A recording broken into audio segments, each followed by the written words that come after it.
Praise the Lord. హల్లెలూయా. ప్రయాసం లేని మాపని వాళ్ళంతా చేయి చూపించండి. మాకు ఎలాంటి ప్రయాసం లేదండి, మేము ప్రశాంతంగా ఉన్నామనేవాళ్ళు. అరే పిల్లలు, మా మాటలు అర్థమవుతున్నాయా? మీకు కూడా ప్రయాసం ఉన్నాయా? నేను మొన్న రోడ్డు మీద నిలబడి చూస్తున్నాను, వస్తున్నట్టే ఆ పిల్లోడు ఉన్నాడు. వెనకాల మామూలుగా 30 కిలోలు ఉంటుంది ఆ బరువు. మరి నాయన, నా బిడ్డ 9వ తరగతి చదివేటప్పుడు నేను బిడ్డను తీసుకుని వద్దామని చెప్పని, అప్పుడు బండి లేదు, బండి ఉంది, బండి అయితే మొత్తానికి నడిచి పెడుతున్నట్టే ఆ రోడ్డు దగ్గర నుంచి ఇంటి దగ్గరికి ఆ బ్యాగ్ మోసుకు రాలేకపోయా. 9వ తరగతి అప్పుడే. వాము ఎంత బరువా! హల్లెలూయా.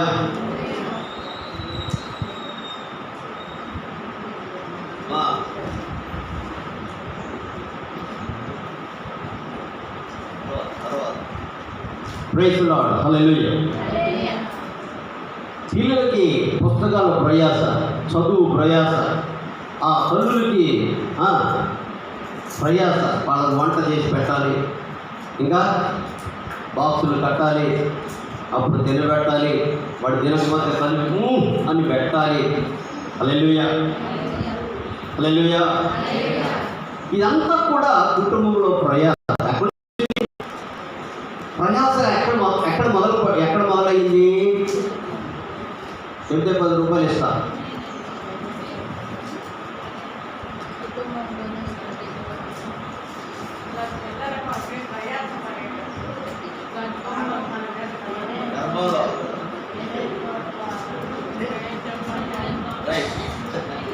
చెప్పారు మొత్తానికి. ఎక్కడ ఏది 10 రూపాయలు ఇస్తారండి. అందరూ ముందు చెప్పిన మాట మరి వెనక తీసుకుంటేట. Praise the Lord. హల్లెలూయా. దేవుని మాట మీరినందు చేత ప్రయాస ఎందుకు పడాల్సి వచ్చిందంటే, దేవుని మాట మీరినందు చేత, దేవుని మాట విననందు చేత, దేవుని మాటను లక్ష్య పెట్టనందు చేత, అంగీకరించనందు చేత మనిషికి ఏం మొదలైంది? ప్రయాస మొదలైంది.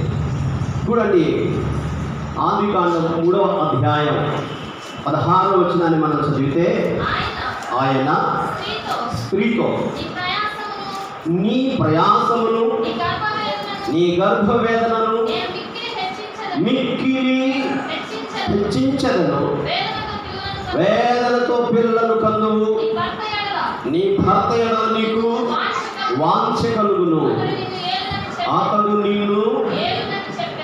ఇప్పుడు ఎవరు వెళ్తున్నారు కుటుంబాల్లో? భర్త వెళ్తున్నాడా, భార్య వెళ్తుందా?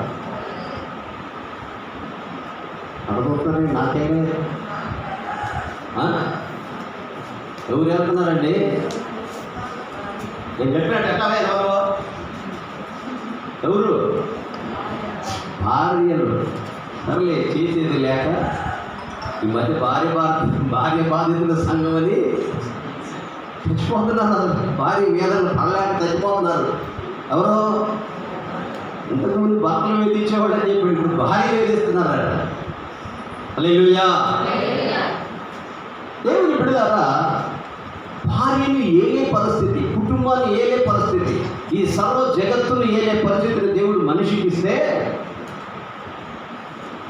ఈ మనిషి దేవుని మాట మీరినందు చేత ప్రయాసపడవలసిన పరిస్థితి. హల్లెలూయా. వేదనతో నీవు పిల్లలను కడతావు, ప్రయాసతోనే చదవాలి. ప్రయాసమును, గర్భవేదనను. ఎక్కడ ప్రయాస మొదలయ్యింది? హల్లెలూయా. ఎక్కడ? ఏదేని తోటలో మాట మీరినందు చేత. హల్లెలూయా. ఆజ్ఞలు అతిక్రమించినందు చేత పాపం వచ్చింది. ఈ పాపానికి వచ్చిన శాపమే ప్రయాస. పాపానికి వచ్చిన శాపమే. ఈ శాపం నుంచి విడిపించబడడం కొరకు దేవుడే చెప్తున్నాడు నా దగ్గరికి రండి. 17వ వచనం కూడా చదివితే ఆయన ఆదాముతో నీవు నీ భార్య మాట వినవద్దని నేను నీకు ఆజ్ఞాపించిన వృక్ష ఫలములు తింటివి కనుక నీ నిమిత్తము నేల శపింపబడినది. ప్రయాసముతోనే ప్రయాసముతోనే నీవు బ్రతుకు విలువలన్నీ కొన్నా వచ్చిందాకా నువ్వు ప్రయాసపడాల్సిందే. హల్లెలూయా. దేవుని బిడ్డలారా, ప్రయాసతో పిల్లలు అంటావు, ప్రయాసతో నీ నిమిత్తం నేల శపింపబడింది కాబట్టి ప్రయాసతో నేను ఏం చేయాలి? బ్రతుకు కాలం అంతా కూడా నువ్వు కష్టపడి చెమటొచ్చి సంపాదించి భార్యకి పిల్లలకి పెట్టాలి. ఎక్కడి నుంచి వచ్చింది? ఎక్కడి నుంచండి? ఆజ్ఞను అతిక్రమించుట ద్వారా, మాట విననందు చేత. నేను తినవద్దని నీకు చెప్పిన వృక్ష ఫలాలు ఎవరి మాట విని తిన్నావు? నీ భార్య మాట విని. నేను తినొద్దన్న పనులు తిన్నావు కాబట్టి అట్లని చెప్పి భార్య మాట వినొద్దని కాదండి. దేవుని మాట కంటే భార్య మాటను లక్ష్య పెట్టకూడదు. దేవుని మాట కంటే భర్త మాటను లక్ష్య పెట్టకూడదు. హల్లెలూయా. మొట్టమొదటి స్థానం మానవ జీవితంలో, ఒక విశ్వాస జీవితంలో ప్రథమ స్థానం ఎవరికి ఇవ్వాలంటే దేవుడు చెప్పినట్లుగా చేస్తే గొప్ప కార్యాలు జరుగుతాయి, ఆశ్చర్య కార్యాలు జరుగుతాయి, అద్భుతాలు జరుగుతాయి. దేవుని బిడ్డలారా, హల్లెలూయా. ఎదురు స్తోత్రం లేదా? సామాన్యులే కావచ్చు, ఎన్నిక లేని వారు కావచ్చు, చదువు రాకపోవచ్చు, ఇవన్నీ కూడా దేవునికి అక్కర్లేదు. దేవునికి స్తోత్రం కలుగునుగాక. హల్లెలూయా. దేవుని మాట వింటే చాలు, నేను దేవుడు గొప్పగా వాడుకుని ఉంటాడు. హల్లెలూయా. పరిశుద్ధ గ్రంథంలో చాలా క్లుప్తంగానే చెప్పడానికి ఇష్టపడుతున్నా. లూకాసు వార్త 5వ అధ్యాయం మొదటి నుండి చదివితే అర్థమవుతుంది, కానీ 5వ వచనం చదవండి. లూకాసు వార్త 5:5. ఎవరు కాదు? సీమోను. ఏలినవాడా? సీమోను ఏలినవాడా? రాత్రంతయు మేము ప్రయాసపడితిమి కానీ మాకేమీయు దొరకలేదు. అయినను నీ మాట చొప్పున వలలు వేతుమని ఆయనతో చెప్పాను. దేవునికి స్తోత్రం. హల్లెలూయా. యేసుక్రీస్తు ప్రభువు వారు సశరీరుడిగా ఉన్న దినాలలో, అనగా శరీరధారిగా ఉన్న దినాల్లో, శరీరధారిగా ఉన్న దినాలు అనగా మీకులాగా నాకులాగా శరీరంతో ఈ లోకంలో ఎన్ని సంవత్సరాలు ఉన్నారు ప్రభు? 33.5 సంవత్సరాలు. గట్టిగా చెప్పండి. నా మాట వినపడుతుందిగా? ఎవరి దాకా వినపడుతుంది కదా? ఎంతమంది కలిసి చెప్పినా 33.5 చెప్పలేరా? చెప్పండి గట్టిగా. 33.5 సంవత్సరాలు శరీరధారిగా ప్రభు ఈ లోకంలో ఉన్నప్పుడు ఆయన 30 సంవత్సరాల వరకు కూడా ఏం చేశారు? వడ్రంగు పని చేస్తూ వచ్చారు. వడ్రంగు పని చేసిన తర్వాత ఆయన ఈ 3.5 సంవత్సరాలు 30వ ఏట బాప్తిసం ఇచ్చి యోహాను గారి చేత నైలు నదిలో బాప్తిసం పొంది, జాగ్రత్తగా వింటున్నారు, యోర్దాను చెప్పట్లే, యోర్దాను నదిలో బాప్తిసం పొంది ఆ తర్వాత పరిశుద్ధాత్మ కొరకు ప్రార్థన చేసి పరిశుద్ధాత్మ పూర్ణుడై ఆయన అరణ్యాన్ని కొనుక్కోబడి అపవాది చేత శోధింపబడిన తరువాత ఆయన విస్తారమైన సేవ చేస్తూ వచ్చారు. ఆ సేవలో చేస్తూ చేస్తూ చేస్తూ ఎక్కడికి వచ్చాడయ్యా అంటే, దేవుని బిడ్డలారా, ఆ గెన్నేసరేతు అనేటువంటి సరస్సు దగ్గరికి వచ్చాడు. హల్లెలూయా. ప్రభు ఎక్కడుంటే అక్కడ ప్రభు జన సమూహం వస్తూ ఉండేటువంటి వారు మనకు తెలుసు. చాలాసార్లు సూర్యుడు అస్తమించుండగా నానావిధ రోగముల చేత 4:40 వచ్చిన పీడింపబడుచున్నవారు ఎవరెవరి యొద్దకు ఉండరో వారందరూ ఆ రోగులను ఆయన యొద్దకు తీసుకొని వచ్చి, అప్పుడు ఆయన వారిలో ప్రతి వారి మీద చేతుల నుంచి వారిని, ఇంతేకాక దయ్యములు ఈ దేవుని కుమారుని కేకలు వేసి అనేకులను వదిలిపోయెను. ఆయన క్రీస్తు అని వాటికి తెలిసి ఉండేను కనుక ఆయన వాటిని గద్దించి వాటిని మాట్లాడనీయలేదు. ఉదయమైనప్పుడు ఆయన బయలుదేరి అరణ్య ప్రదేశములకు వెళ్ళెను. జనసమూహం ఆయనను ఎదుగుచూ ఆయన ఎదుగు వచ్చి తమను విడిచిపోకుండా ఆపగా ఆయన నేను ఇతర పట్టణాలలో దేవుని రాజ్య సువార్తను ప్రకటింపవలెను, ఇందు నిమిత్తమే నేను పంపబడుతున్నని వారితో ఎందుకు వచ్చాయని చెబుతున్నాడు ప్రభు. నేను సువార్త వ్యాప్తి చేయాలి, ఈ స్వతంత్రం కాదు నాయన అని చెప్పేసేసి అప్పుడు జనసమూహం దేవుని వాక్యం వినుచు ఆయన మీద పడుతుండగా ఆయన గెన్నేసరేతు సరస్సు తీరమున నిలిచి ఆ సరస్సు తీరమున ఉన్న 2 దోణులను చూచెను. జాలరులు వాటి నుండి దిగి తమ వలలు కడుగుచుండిరి. హల్లెలూయా. జాలరులు ఏం చేస్తున్నారంటండి? ఆ ప్రక్కనే జాలరులు ఉండేవాళ్ళు. పెద్ద అబ్బాయి, పెద్ద అబ్బాయి, చిన్న అబ్బాయి, ఆ ముగ్గురు కూడా నలుగురు కొడుకులు కూడా ఆ వలలు కొన్నిసార్లు వలలు వేసేటప్పుడు ముందేం చేయాలి? వాటిని కుట్టుకోవాలి, కడగడం కాదు, వలలు కడగడం కాదు. ఏం చేస్తుండేవాళ్ళు? ఏం చేస్తుంటాయండి? కొన్ని ఎండ్రకాయలు మండలుగా అయ్యి ఉంటాడు, లేదా ఏదైనా పట్టి కొన్నిసార్లు వలలు ఏమవుతాయంటే తెగిపోతుంటుంటాయి. హల్లెలూయా. ఆ చేపలు పట్టే ముందు ఏం చేయాలంట? ముందు ఏం చేయాలంట? అది చెప్పాలి. వలలు కుట్టుకోవాలి, వాటిని బాగు చేసుకోవాలి. దేవునికి స్తోత్రం. సువార్త వ్యాప్తి చేసేదానికంటే ముందు ఏం చేయాలంటే మనం దేవుని వాక్యాన్ని నింపుకోవాలి, హృదయంలో దేవుని నింపుకోవాలి. దేవుని వాక్యాన్ని ముందు మనం నింపుకున్న తర్వాత మనం ప్రార్థన చేసిన తర్వాత అవతలకు వెళితే ఆ వాక్యం ఫలిస్తుంది. దేవునికి స్తోత్రం కలుగునుగా. హల్లెలూయా.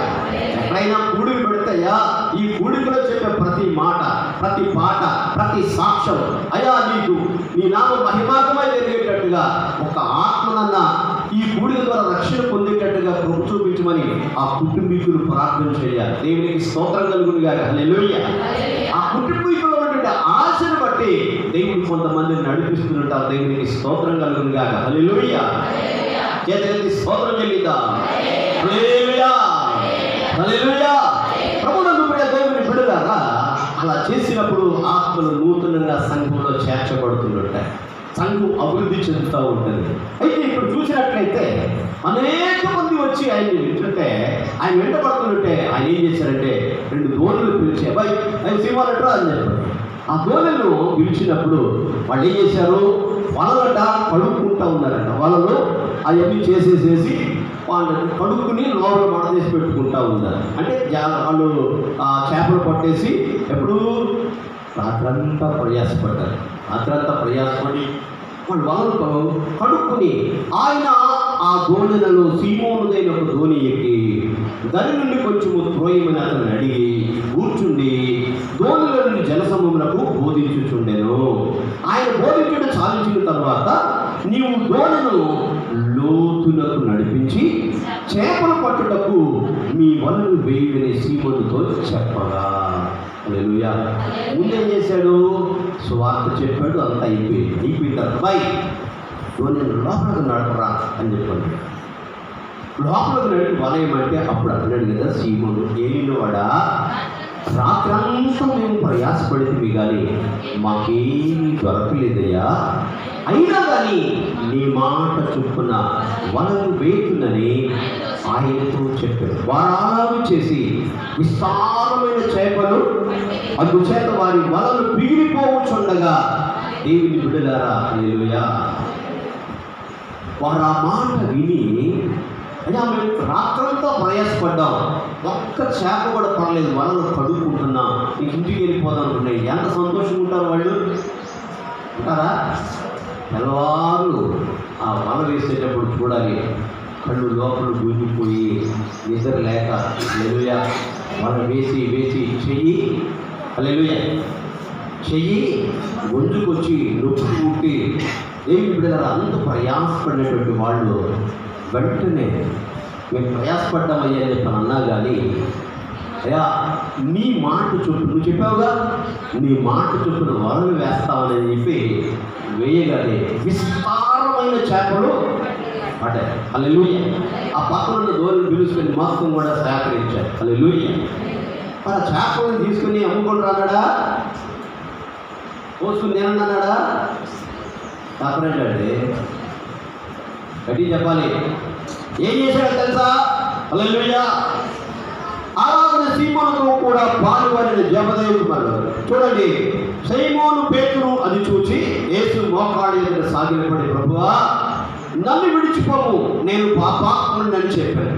ఎలాగనగా వారు పట్టిన చేపల రాశి అతనితో కూడా ఉన్న వారందరూ విస్మయం ఉంది. అలాగే సీమోనుతో కూడా పాలివారైన జబదేయి కుమారులకు యాకోబును యోహానును విస్మయం ఉంది. అందుకు యేసు, భయపడకుము, ఇప్పటి నుండి నీవు మనుషులను పట్టువాడవై ఉంది అని సీమోనుతో చెప్పాను. వారు దోణిలను దరికి చేర్చి సమస్తమును విడిచిపెట్టి ఆయనను. మనం ప్రభు దగ్గరికి వస్తే కలిసి రావాలి. ఆమె ప్రభు దగ్గరికి వస్తే కలిసి రావాలి.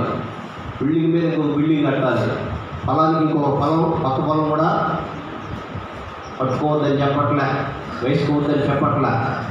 కానీ ప్రభు దగ్గరికి వచ్చిన తర్వాత ఏం చేశారని అంటే ఎన్ని పట్టిన తర్వాత అప్ప యమపాడే అసలు చేపలో అన్ని పనుకున్నారు. అమ్ముకోవాలి, సొమ్ము చేసుకొని అనుకున్నారు. బాయ్ అయ్యా, నేను పాపాత్ముడు, ఆయన నన్ను ఇచ్చిపోను ఆయన అని చెప్పని దండం పెట్టాడు.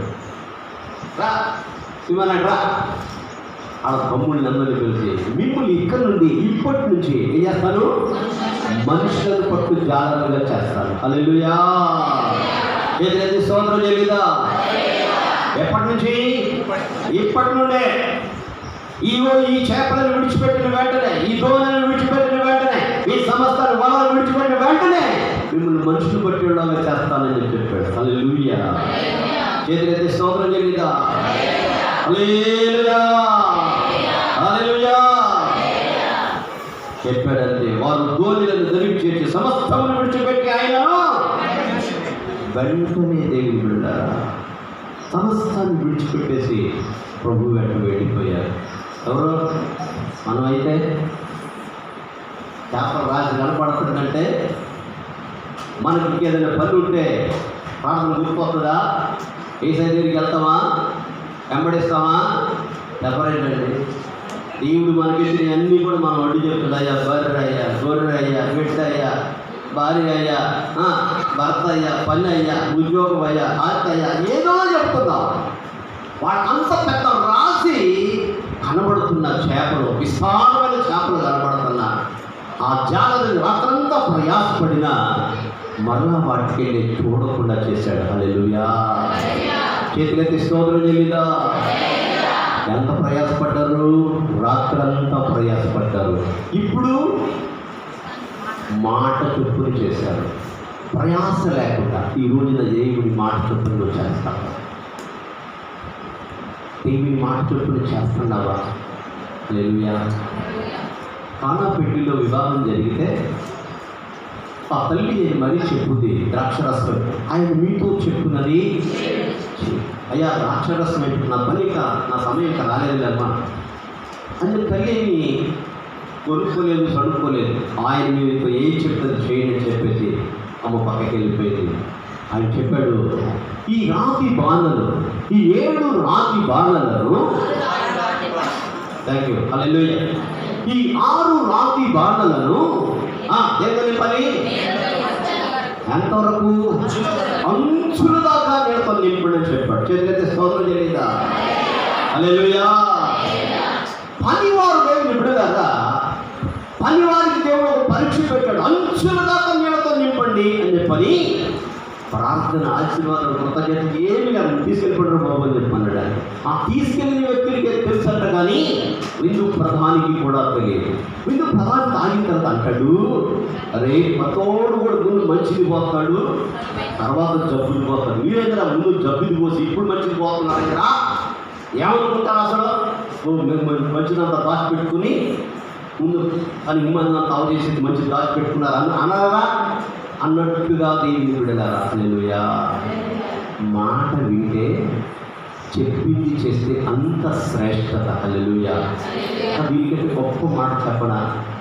₹1,000,000 మాట చూడండి. అపోస్తల కార్యాలు 2వ అధ్యాయం, అపోస్తల కార్య గ్రంథం 2వ అధ్యాయం 41వ వచనం.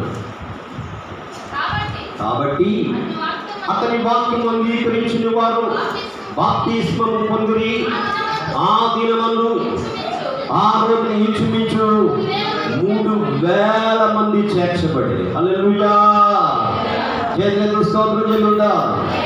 ప్రభువునందు ప్రియ దేవుని బిడ్డలారా, ఏదో యేసుక్రీస్తు ప్రభువు వారు చనిపోయి సమాధి చేయబడి 3వ దినాన పునరుద్ధారణ అయిపోయిన తర్వాత 40 రోజులు 11 సార్లు తాను కనపరుచుకొని 40వ రోజున ఆరోహణం అయిపోయేటప్పుడు చెప్పాడు, మీరు పై నుండి శక్తి పొందు వరకు, ఎక్కడి నుంచి?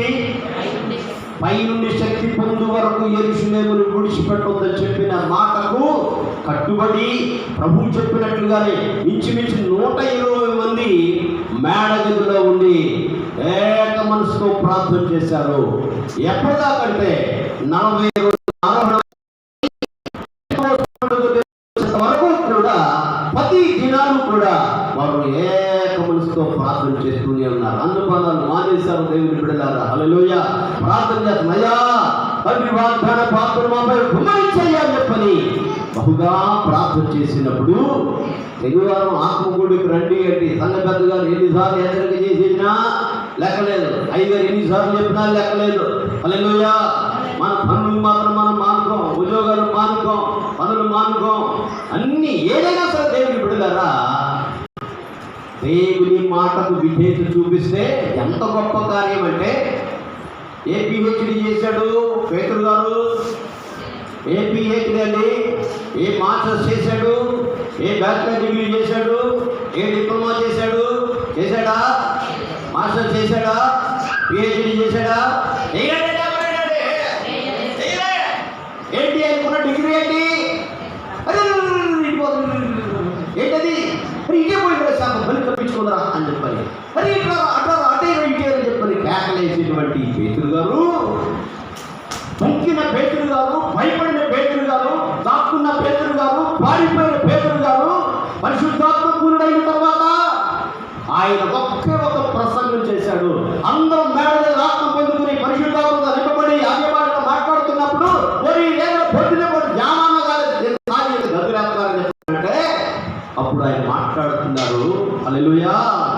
అందరూ విభ్రాంతి చెందండి, ఎటు తోచకి ఏమవునని ఒకరితో ఒకరు చెప్పుకొని, కొందరైతే మీరు కొత్త మద్యముతో నిండిన అపాస్యం చేసి, అయితే పేతురు ఆ పదనొకరితో కూడా లేచి నిలిచి బిగ్గరగా వారితో ఇట్లనెను, యోదయ మనుషులారా, యెరూషలేములో కాపురమున్న సమస్త జనులారా, ఇది మీకు తెలుగుగా నా మాట వినండి. నీవు గీచినట్టు మీరు మత్తులు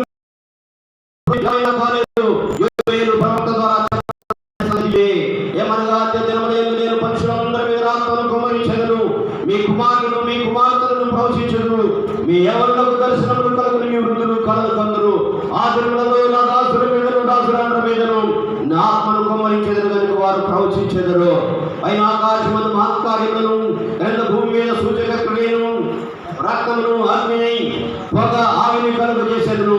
ప్రభు ప్రత్యక్షముగా మహాదినము రాకమునుపు సూర్యుడు చీకటిగాను చంద్రుడు రక్తముగాను మారుదురు.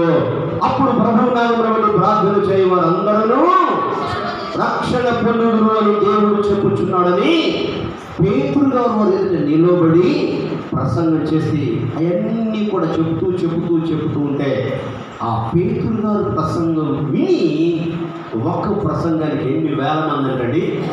3,000 మంది. దేవునికి స్తోత్రం.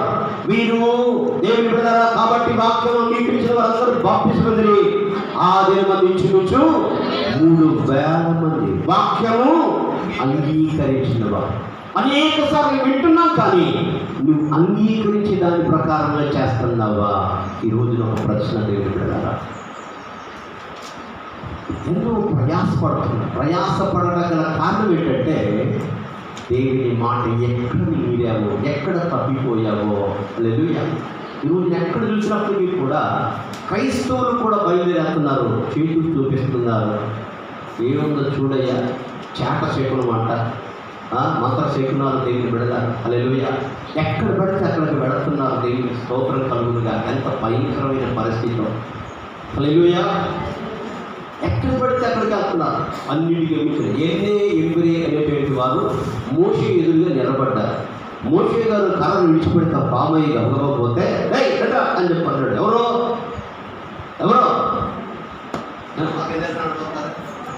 ఎవరండి? రాజైన ఫరో కానీ వాడు కూడా కర్రలు పడేస్తే ఆ కర్రలు కూడా పామయ్యి కానీ మోషే గారి కర్ర బామైతే ఈ మోషే గారి బాము ఆ 2 బావులు మింగేసింది. అంటే ఏది గొప్పది? దైవశక్తి గొప్పదా? మాంత్రిక శక్తి గొప్పదా? ఏ శక్తి గొప్పది? వాడు అనుకున్నాయి నువ్వు చేసి మేము చేయగలం అని చెప్పన్నారు. కొన్ని చేశారు కానీ కొన్ని చేయలేక ఇది నిజంగా దేవుని శక్తి అని చెప్పాలి. ఇది దేవుని శక్తి అని చెప్పారు. మాంత్రికులు చెప్పారు. దేవునికి స్తోత్రం కలుగుగా. హల్లెలూయా. కొంత చేస్తుంటారు మాంత్రిక శక్తి ద్వారా. మంత్రాలు ఉన్నాయి, తంత్రాలు ఉన్నాయి, ఆ రోజుల్లో ఉన్నాయి, ఈ రోజుల్లో కూడా పరిగెడుతున్నారు. అయ్యా పెళ్ళి అయ్యిందా లేదా, చదువు అయ్యిందా లేదా, ఏమైందో చూడయ్యి అని చెప్పని అంటే నేను అంటానా మాంత్రికులు ఎప్పుడు చచ్చిపోతాను అడగండి. అందరికీ చెప్తాడుగా నువ్వు ఎప్పుడు చచ్చిపోతాను అడగండి. మీకైతే గుడ్లు కథ అయ్యేది ఆ సౌవర్ణాలు అని చెప్పి గద్దేస్తుంది. మరి ఆ కావాలి తెలియాలిగా. మనం చచ్చిపోయి చెప్తాడు, మన బతికే చెప్తాడు, మన ఉనికి చెప్తాడు. దేవునికి స్తోత్రం కలుగునుగా. హల్లెలూయా. అందుకనే పుతోను అనే దయ్యం బట్టి ఆ గురించి అంతా చెప్తుందట. పుతోను నాగదేవ. పుతోను అంటే నాగదేవ. ఇది పట్టినప్పుడల్లా కూడా అందరూ చెప్తున్నారు. పౌలు గారు వెళ్ళారు, విడిచిపెట్టని చెప్పని అన్నాడు. హల్లెలూయా. వెళ్ళిపోయేసరికి ఆ యజమాని ఈ దయ్యం పట్టిన ద్వారా డబ్బులు సంపాదిస్తున్నాడు. వస్తున్నారు ఇక జనాలు బండవుతున్నారు. అక్కడికి వెళ్తే ఇక్కడ ఏం లేదు, అక్కడ పెడతాడు అంతే. ఏంటంటే ఎక్కడి నుంచి ఎక్కడ పెడతాడు. ఏంటది ఒట్టి పెడితే అక్కడికి అంతే మంచిగా నిలబడతారండి అంటుంటారు. హల్లెలూయా. ఎడ కూడా ఉన్నారు పెట్టించుకున్న వాడు. హల్లెలూయా. కనపడరు. ఆమేన్. అవునంటారు కదా. అర్థం ఉంటున్నాయి. ఏదైనా స్తోత్రం చేయలేదా? అన్ని శక్తుల కంటే మించిన శక్తి చేసే శక్తి. హల్లెలూయా. మాంత్రిక శక్తి ద్వారా 186 మందిని చంపాడు. అతను క్రీస్తు ద్వారా పట్టబడ్డాడు. తమిళనాడులో పాపనాశనం అనేటువంటి చోటది ఒక క్రైస్తవుడిని చంపమని చెప్తే చాలాసార్లు చెప్పిన సందర్భాన్ని బట్టి తమ్ముడిని చంపమని అన్న పెడితే ఎందుకు చంపమన్నా అంటే నేను అమ్మానాను డబ్బులు కావాలి, నేను డబ్బులు వేస్తాను, నీ సుపారేస్తున్నా చెయ్యి అని చెప్తాడు. ఆయన పూజ చేసేటప్పుడు పంపించాడు. బలపడలేదు. ఏదో ఇంటికి వెళ్ళి సరే సత్తానో ఏం కావలేదని చెప్పి వెళ్ళాడు. మళ్ళీ అడిగాడు కదా, మీ తమ్ముడు ప్రార్థన చేస్తాడా, మీ తమ్ముడు ప్రార్థన చేస్తాడా, నాకు కొంచెం టైం కావాలి, ఆయన ప్రార్థన చేస్తే టైం కావాలి అని చెప్పాడు. ఎంత కావాలి? పలానా టైం తీసుకో అని చెప్పన్నాడు. ఈ తమ్ముడు ప్రార్థన చేస్తుంటే చుట్టూ కూడా కంచి ఉంది. హల్లెలూయా. నా వల్ల కాదని చెప్తున్నాడు. ఈయన పంపించిన దురాత్మలు వెళ్ళి ఆయన్నే చంప ప్రయత్నం చేసేది. ఏంటి అని చెప్పంటే ఆయన ఒక నిజ క్రైస్తవుడు అని చెప్పిందట. హల్లెలూయా. క్రైస్తవులు చాలా రకాలు ఉన్నారు. అబద్ధ క్రైస్తవులు, మోసగాళ్ళు ఉంటారు, అన్నీ ఉన్నాయి. దానికి స్తోత్రం. ఆయన ఒక నిజ క్రైస్తవుడు. నా వల్ల కాదు. ఆ కాళిక శక్తికి చీమ దూరి సందున్న వెళ్ళిపోతాడు. ఆ క్రైస్తవుని చుట్టూ ఏముందట? అగ్ని, రథాలు, గుర్రాలు, పర్వతాలు ఉంటే చీమ దూరే సందు కూడా లేక నన్ను కొత్తగా పంపిస్తానని చెప్పని ఆ మాంత్రికుడి మీద పడితే ఏంటే అని చెప్పాడు. ఆయన ఒక నిజ క్రైస్తవుడు అని చెప్పని అప్పుడు చెప్పాడు. అసలు ఎందుకు చంపమంటామంటే వాడి పేద 4 ఎకరాలు ఆస్తుంది, వాడు చచ్చిపోతే అది నాదైతే ఎవడు లేడు. మా తమ్ముడు ఒక్కడే, నాకు పిల్లలు ఉన్నారు, వాడికి పిల్లలు కూడా లేరు. నేను తాగినాలని చేసి వాడే చూస్తున్నావు. ఎంత మంచి తమ్ముడు ఎందుకు పోగొట్టుకుంటావయ్యా అని చెప్పాడు. నీకు కావాలి డబ్బులు, నేను డబ్బులు ఎత్తాను, డబ్బే వాడు 4 ఎకరాలు నాకు వస్తాయి అన్నాడు. హల్లెలూయా. చంపలేక చివరికి రక్షణ పొందాడు ఆ మాంత్రికుడు. హల్లెలూయా. ఈరోజున దేవుని పిల్లలమైన మనం దేవుని బిడ్డలన్నా ఎక్కడికి వెళ్ళదు, మంత్రాల దగ్గరికి వెళ్ళదు. దేవునికి స్తోత్రం కలుగునుగాక. హల్లెలూయా. ఆయన మాట చొప్పున చేస్తే చాలు. ఆయన మాట ఎప్పుడైతే మేస్తావో నీకు ప్రయాస మొదలవుతుంది. దేవుడు అది ఎవరైనా ఆయన మాట చొప్పున చేయాలి. హల్లెలూయా. ఏదైనా తోటలో ప్రారంభమైన ఈ ప్రయాస, మాట మీరినందు వచ్చిన ప్రయాస దేవుడా, ఈరోజు నీవు దేవుని మాట మీరితే అదే ప్రయాస. ఎప్పుడు అర్థమవుతుంది? ఇది వచ్చినప్పుడే అవుతుంది. అందుకే చెప్తాడు 14-13 వచనంలో, 14-13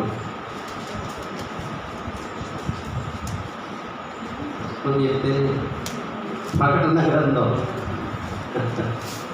14-13 అంతటా ఇప్పటి నుండి ప్రభువునందు మృతులు ధన్యులని వ్రాయమని పరలోకము నుండి ఒక స్వరము చెప్పగా వింటిని. నిజమే. ఏమని? వారు తమ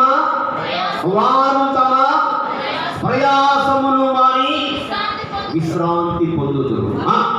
వారి క్రియలు వారి వెంట పోవునని మనుషులుగా చెప్పేది ఆత్మ చెప్తున్నాడు. ఆ పద్మాసు ద్వీపములో దేవుని బిడ్డలారా, ఎంత మరణాన్ని తప్ప హింసించినా చావకపోతే ఆ ద్వీపంలో విడిచిపెడితే ప్రభు దినాన్న పరవశుడై దేవుడు చూపిస్తున్న ఆ ఆత్మ వస్తుడై ఆత్మ చెప్తున్న సంగతులన్నింటినీ కూడా పుస్తకంలో రూపంలో రాసి 7 సంఘాలకు పంపించాడు. అదే ప్రకటన గ్రంథం. హల్లెలూయా. ఆ దేవుని ఆత్మ చెప్తున్న మాట ఏంటంటే, ఏంటంటే మరియు నేను ఇదిగో తెల్లని ఇప్పటి నుండి ప్రభువునందు మృతులు ధన్యులని వ్రాయము. పరలోకం నుండి ఒక స్వరము. ఎక్కడండి? పరలోకం నుంచి, కింద నుంచి కాదు. స్వరము చెప్పగా వింటిని. నిజమే. వారు తమ ప్రయాసమును మాని ఏం పొందుతున్నారు? విశ్రాంతి. వారు క్రియలు దేవుని బిడ్డ చచ్చిపోయిన తర్వాత అన్ని పోతే అనుకుంటున్నావు, కానీ నువ్వు చనిపోయిన తర్వాత నువ్వు చేసే ప్రతి క్రియ నీతోనే ఉంటుంది. హల్లెలూయా. నీతోనే వస్తుంది దేవుని బిడ్డ. అది మంచిదే కానీ ఎక్కడ అది మంచిదే కానీ ప్రసంగి గ్రంథం దేవునికి స్తోత్రం కలుగునుగాక. హల్లెలూయా. ఎవరుడా? చదవండి. అది మంచిదే కానీ చెడ్డవే కానీ దేవునికి స్తోత్రం.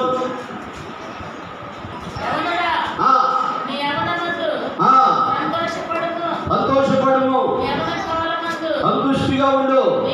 నీ హృదయంలో సంతుష్టిగా ఉండ నిన్ను.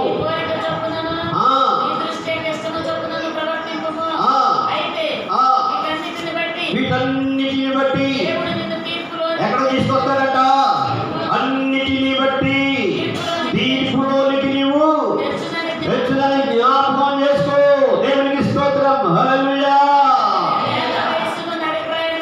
చాలు దేవునికి స్తోత్రం. లేత ప్రాయము నడి ప్రాయము గతించిపోవునవి కనుక నీ హృదయంలో నుండి వ్యాకులమును తొలగించుకొనుము. నీ దేహమును చెరుపుదాన్ని తొలగించుకో. నీ దేహాన్ని చెరిపేటువంటి ప్రతిదాన్ని కూడా నీవు నీ దేహానికి, నీ ఆత్మకి, నీ ప్రాణానికి శ్రమ కలిగించే ప్రతిదాన్ని కూడా నువ్వు తొలగించుకొని నీ ప్రాణాత్మ దేహాలను దేవుని బిడ్డలారా జ్ఞాపకం చేసి చాలా జాగ్రత్తగా ఉంచుకోవాలని దైవలేఖనం స్పష్టంగా తెలియజేస్తుంది. హల్లెలూయా. హల్లెలూయా. నువ్వు చేసే పని మంచిదైనా చెడ్డదైనా ఎక్కడికి వస్తుందట? తీర్పులోనికి వస్తుంది. హల్లెలూయా. యేసయ్య వచ్చేటప్పుడు పరిశుద్ధులు ఎత్తబడిన తర్వాత ఈ భూలోకములు విడవబడిన వారికి ఏం జరుగుతుందండి? శ్రమలు ఉంటుంటాయి. హల్లెలూయా. ఎన్ని సంవత్సరాలు? 7 సంవత్సరాలు. అక్కడ వాళ్ళకు విందు జరుగుతుంది. దాని తర్వాత ఏం జరుగుతుంది? తీర్పు జరుగుతుంది. హల్లెలూయా.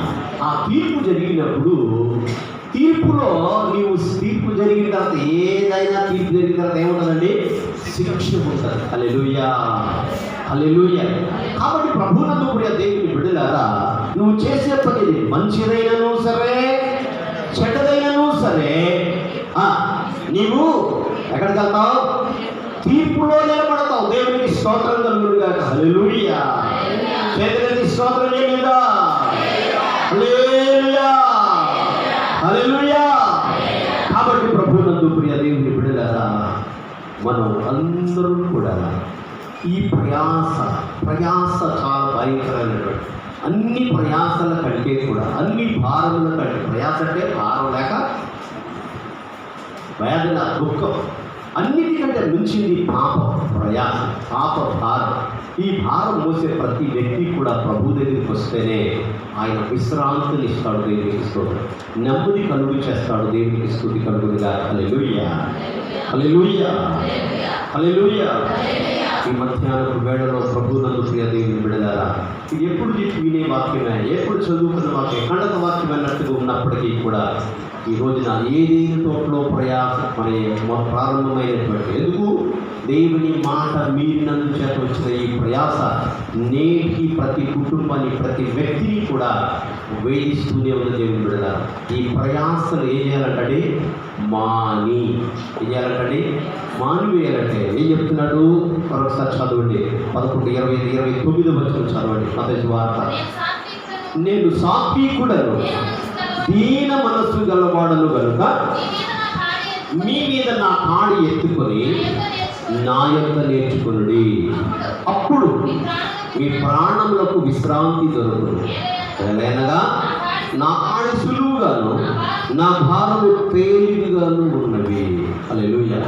ఒక వ్యక్తి చెడ్డోడని చెప్పడం తేలిక, ఒక వ్యక్తి మంచోడని చెప్పడం తేలిక.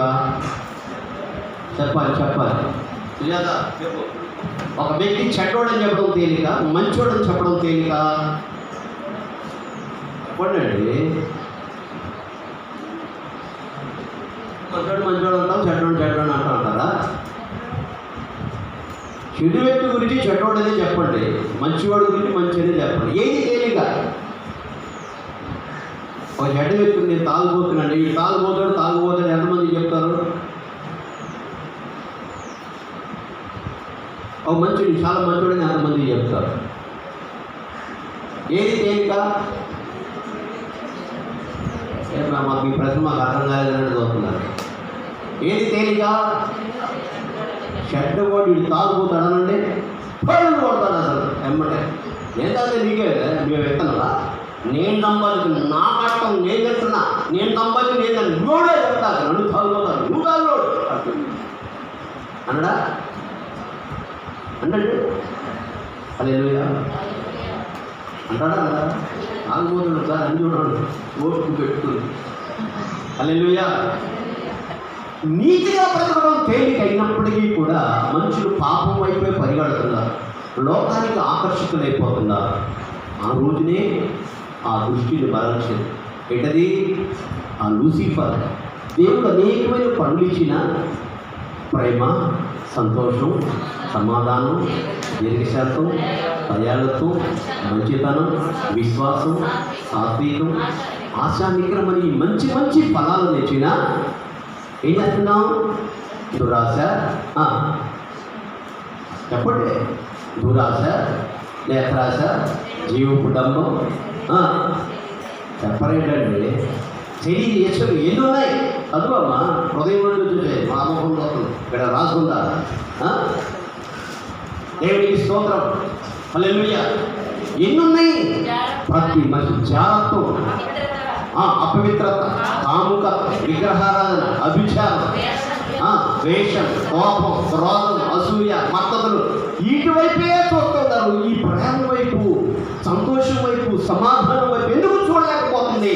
నేటి సంఘంలో కూడా దేవుని బిడ్డలారా అనేక మంది అలాగే ఉంటున్నారు. లోకం వైపే చూస్తున్నారు. అంతేనండి, అక్కడి ఇట్టండి. లోకపు చూపు కాదు. ఎవరు చూశారు లోకం వైపు? ఎవరైనా చూసిన? ఒక ఆయన చూశాడు కదా. ఎవరైనా అమ్మా ఆకాను ఏం చేశాడు? ఎందుకు చూశాడు? లోకం వైపు చూశాడు. లోకంలో అంతా ఏదో బంగారం, వెండి అన్నీ చూస్తున్నారు. దేవునికి స్తోత్రం కలుగుతారు. అయినా దేవుని బిడ్డలారా గెహాజీ చూశాడు, ఆకాను చూశాడు, వీళ్ళందరూ కూడా దేవుని బిడ్డలారా లోకం వైపు చూసి లోకానికి ఆకర్షితులైపోతారు. లోకాన్ని చదించాల్సినటువంటి ఆత్మీయులు సైతం కూడా లోకం వైపే పరిగెడుతున్నారు. అందుకొరకే ప్రయాసలు పడుతున్నారు దేవుని బిడ్డలారా. హల్లెలూయా. ఈ మధ్యాహ్నం వేళలో ప్రయాసపడి భారం వస్తున్న సమస్త దేవులారా నా దగ్గర రండి, నేను మీకు విశ్రాంతి ఇస్తాను. ఎలాగంటండి? నేను సాత్వికుడను. సాత్వికుడనే మాటకు అర్థం ఏంటంటే తిరిగి మాట్లాడకుండా ఉండడం, తిరిగి జగడం ఆడకుండా ఉండడం. సాత్వికము ఏంటా సాత్వికం అంటే ఏంటి? తిరిగి మాట్లాడకుండా. హల్లెలూయా. నేను సాత్వికుడను. ఇంకే మనసు ఉంది? దీన మనస్సు అనేది ప్రభు ఎలా ధరించాడట? వస్త్రంగా ధరించాడట. మనకి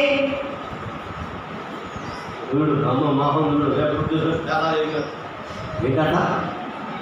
ముఖం మీద గింజలైతే ఏమైతే అంట? పవిత్ర ఏమైతే అంట? తేడాలైతే అంటే ఎప్పుడు చూసిన మొహం కాంతివంతం ఉంటుందంట, ఎలుగుద్దంట.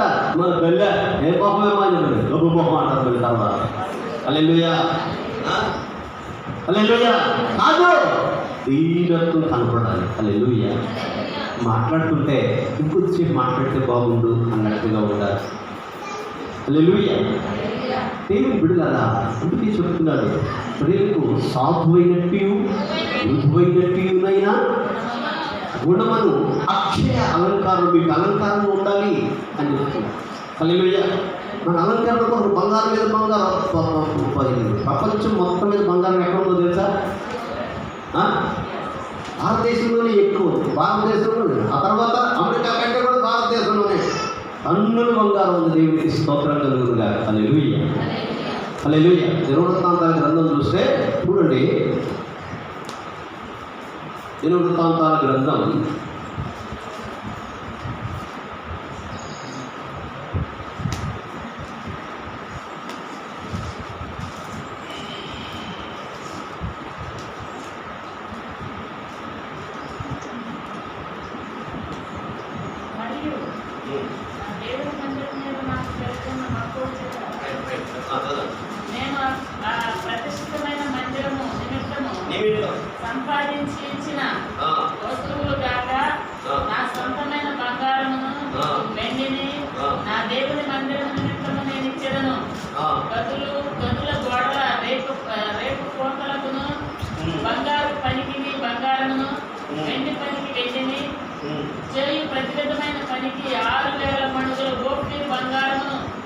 14,000 మణుగుల పుటము వేయబడిన వెండిని ఇచ్చుచున్నాను. దేవునికి స్తోత్రం. హల్లెలూయా. ఏంటండి? 6,000 మణుగుల ఓఫీరు బంగారం, 14,000 మణుగుల పుటము వేయబడిన వెండిని. ఇంకా దేవునికి స్తోత్రం కలుగునుగా. హల్లెలూయా. చెక్క పనికి చెక్క, చదువు రాళ్ళు, అవన్నీ కూడా ఉందా? వచ్చిన చూడండి ఒకసారి, ఎక్కడ ఉందో అది. నా దేవుని మందిరమునకు కావలసిన బంగారు పనికి బంగారమును, వెండి పనికి వెండిని, ఇత్తడి పనికి ఇత్తడిని, ఇనుము పనికి ఇనుమును, కర్ర పనికి కర్రలను, గోమేదకపు రాళ్లను, ఎంతైన వర్ణములు గల పలు విధముల రాళ్లను, మిక్కిలి వెలగా నానావిధ రత్నములను, తెల్ల చలువరాయి మరియు నా దేవుని మందిరం మీద నాకు కలిగిన మక్కువ చేత నేను ఆ ప్రతిష్ఠితమైన మందిరము నిమిత్తము సంపాదించి ఇచ్చిన వస్తువులు నా సొంతమైన బంగారమును వెండిని నా దేవుని మందిరము నిమిత్తము నేను ఇచ్చాను. సొంత బంగారం ఎంతకండి? సొంత బంగారం 6,000 మణుగుల. 6,000 మణుగులు. 6,000 మణుగులు. కొద్ది ఇచ్చి అదే రాయండి అని చెప్పనుకున్నాను. హల్లెలూయా. 6,000 మణుగులు బంగారం. పావుకిలో అరకిలో ఉంటేనే అసలు ఏం లేదు, మెడ కింద పొంగదు అసలు. 6,000. ఒక మణుకి 16 వీసులు. ఒక మణుకి 16 వీసులు. దేవునికి స్తోత్రం. హల్లెలూయా. అందులో కొద్ది బంగారం అండి. అసలు అంత బంగారాన్ని దేవుని మందిరానికి నిజంగా ఆ మందిరం మీద ఉంటే ప్రపంచవేత్తలు ఎన్ని ఉన్నాయి? 7 ఉన్నాయి కదా. 7 కాకుండా 8 ఉంది. ఉదయకాల సూర్యకాంతి పడినప్పుడు ఒక రకంగాను, అస్తమయ కాలంలో సూర్యకాంతి పడటం మరొక రకంగాను అలా మెరుస్తూ ఉండేదట. ఆ యొక్క యెరూషలేము మందిరం. హల్లెలూయా. లోపల ఎక్కడ కూడా ఏం చూసినా చెక్క కానీ ఇనుము కానీ ఏమి కనిపించదు, అంతా కూడా బంగారపు పూత. హల్లెలూయా, హల్లెలూయా.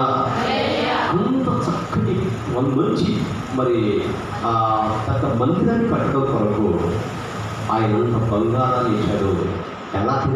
ఎలా సంపాదించాడట? ప్రయాసపడి సంపాదించాడు. బంగారం ఎత్తుకుని రాలే, ప్రయాసపడి తెచ్చుకున్నాడు. హల్లెలూయా. మందిర నిర్మాణం కొరకు, మందిరం కొరకు మనం ఏం చేయాలంటే లేదు అసలు ఇప్పటికీ యువత వైపు ఇలా వేయలేదు. మన మందిరం ప్రతిష్ట అయ్యి 2011 ఏప్రిల్ 7వ తారీఖు 11 పోయింది, 21 అయింది, 17 అయిపోయింది, 22, 23, 24, 25 కూడా అయిపోయింది. 14 సంవత్సరాలు అయినా ఆ గోడకి ఇలా వేయలేదు. కారణం మన మందిరం మీద ఉన్న ఆసక్తి అంత ఉంది. ఏడన్నాయి మా కూడిదా అన్నట్టు తోకుంటుంటాం. మనం అన్నీ చేసుకుంటానే ఉంటుంటాం, ఏది తక్కువ చేస్తున్నాం. ఇప్పుడు కట్టమన్నాడు యొక్క మందిరాన్ని అంటారు. అదే మందిరం కట్టమని ఎవరు చెప్తారు? దేవునికి స్తోత్రం. ఇష్టానుసారంగా అస్సలు దండపడదు ఆపేయరా అన్నాడు. ఎత్తానండి అర్థమైందండి. ఉత్తన్న కొద్ది తీసుకొచ్చేస్తాను, చాలుగా ఆగండి, అవసరమైతే మీకు చెప్తానన్నాడు. దేవుని మందిరానికి శాస్త్రపడ్డారు. దేవునికి స్తోత్రం కలుగుగా. హల్లెలూయా. ప్రయాసపడి సంపాదించారు. మనకు డబ్బులు పోతాయా? నాకు ప్రయాసపడి పోతాయో? కాలు వేస్తాడు కాను ఊరికి వేస్తారా? ఏమండి, కాను ఊరికనే వేస్తారా? ఎంతో ప్రయాసపడితే కూడా వేయని పరిస్థితులు దేవుని కదా. ప్రయాసపడి సేవ అందరూ అనుకుంటుంటారు, ఆ ఏమన్నా సేవలు బాగా వస్తాయి అనుకుంటారు. ఎంతో ఏడిస్తే పొద్దున కూడా డబ్బులు కట్టాల్సి చెప్పదు. 7,000 కావాలి, ఎవరు ఇస్తారం అడుగమ్మా అని అన్నాడు అన్నారు. ఎవరిని అడిగినా పేరయ్యా, దేవుడిని అడుగు, ఆయన వస్తాడు. ఆయన అయితే ఇంటికి అది పని లేదు. ఉదయం అన్నమాట విషయంలో ప్రార్థన చేయండి, ప్రార్థన ఎవరైనా ఇస్తారమ్మా అడుగమ్మా అనుకున్నది అడిగితే హల్లెలూయా. ఎవరు అడిగినా మళ్ళీ తిరిగి ఇవ్వాలి. దేవుడు ఇచ్చాడు అనుకో, ఎవరికి ప్రార్థన చేయాలా? హల్లెలూయా.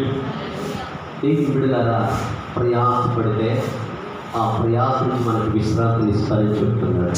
నేను సాంఘికుడను, దీన మనస్సు గలవాడను గలక మీ మీద నా కాడుని ఎత్తుకొని నా దగ్గర ఎత్తుకొని. హల్లెలూయా. నేను విశ్రాంతి నెమ్మది ఉండటం కారణం ఏంటంటే నేను నెమ్మది కలిగిన వాడిని, సమాధానానికి కర్త అయిన, సమాధానానికి అధిపతి అయిన. హల్లెలూయా. ఆశ్చర్యకరుడు, ఆలోచనకు కర్త, బలవంతుడైన దేవుడు, నిత్యులకు తండ్రి, సమాధాన కర్తయ్యకు అధిపతి అని ఆయన పేరు చెప్పని దైవలేఖన స్పష్టంగా తెలియజేస్తారు. కాబట్టి దేవుని బిడ్డలారా, ఎంతకాలం ప్రయాసపడుతుంటాం?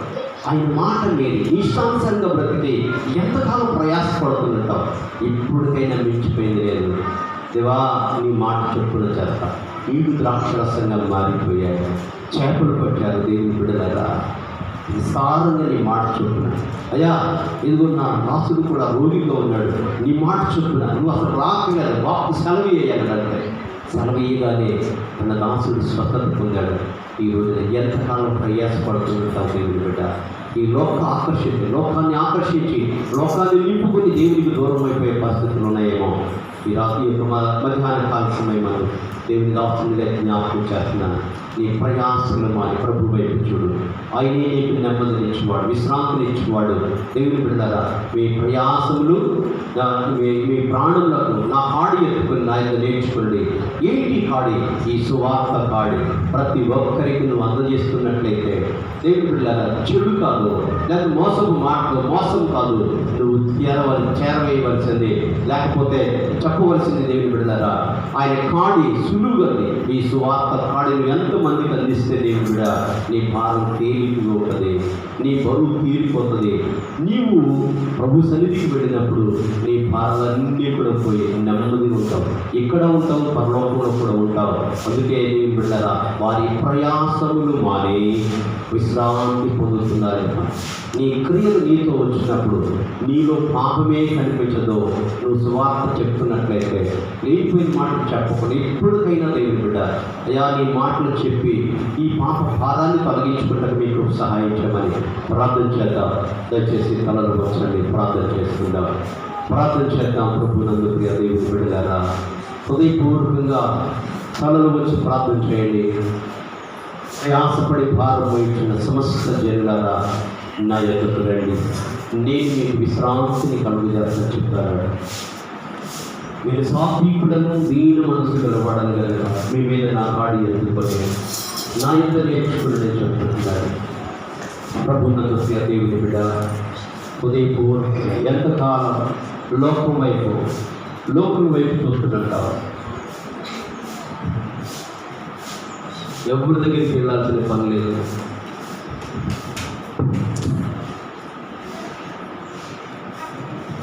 ఎవరికి నీ చేయని అప్పగించాల్సిన పని లేదు.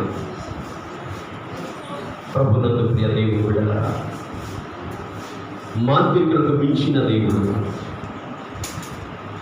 శక్తులకు మించిన దేవుడు మన దేవుడు, గొప్ప దేవుడు. ఆయనే సృష్టికర్త. ఈ మధ్యాహ్నం వేళ దేవా నన్ను బలపరుచున్నాయన, నా ప్రయాస నుంచి విడిపించి నన్ను రక్షించమని హృదయపూర్వకంగా నువ్వు అడుగు. నీ నోరు విప్పి ప్రార్థన చేస్తే ఆయన నీ ప్రార్థన ఆలకించి నీ ప్రయాస నుంచి, నీ కష్టం నుంచి, నీ వేదన, నీ దుఃఖము నుంచి విడిపించగలిగిన సమర్థుడు. ప్రభువా నన్ను కనికరించేయాలి. హృదయపూర్వకంగా ప్రార్థన చేయాలి.